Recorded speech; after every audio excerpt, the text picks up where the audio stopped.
শ্রমিকদের দাবির প্রতি সম্মান জানিয়ে বিশ্বের অন্যান্য দেশের মতো আজ নানা আয়োজনে সারা দেশে পালিত হচ্ছে মে দিবস। মহান মে দিবস উদযাপনের খবর জানাতে ময়মনসিংহ থেকে সরাসরি যুক্ত হচ্ছেন প্রতিনিধি আসাদুজ্জামান সুমন। সুমন, একটু জানাবেন এই দিনটি উপলক্ষে কি কি আয়োজন রয়েছে, ময়মনসিংহে কি কি আয়োজন রয়েছে সে একটু বিস্তারিত জানাবেন আমাদের।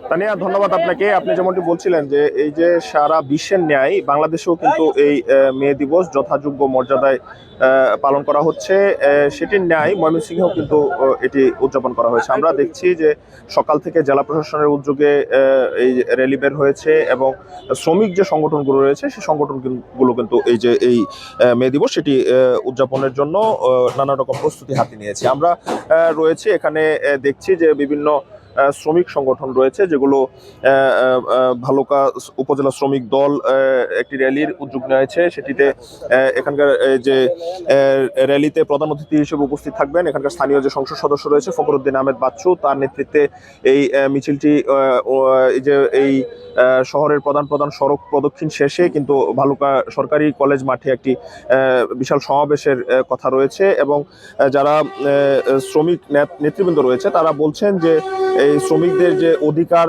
এবং শ্রমিকদের যে ন্যায্যতা সেটি যেন পুরোপুরি সকল ক্ষেত্রে যথাযথভাবে পালন হয় এবং যারা মালিক পক্ষ আছে তারা যেন শ্রমিককে সেই মূল্যায়নটুকু করে, এই দাবিতেই কিন্তু তাদের এই বিশ্বের সাথে তাল মিলিয়ে এই যে এই সারা বাংলাদেশের সাথে এই দেশের বিভিন্ন অঞ্চলে কিন্তু এই মে দিবস উদযাপন করছে শ্রমিকরা। তো ময়মনসিংহ থেকে এই ছিল তা নিয়ে আমার কাছে মহান মে দিবসের সবশেষ খবরাখবর।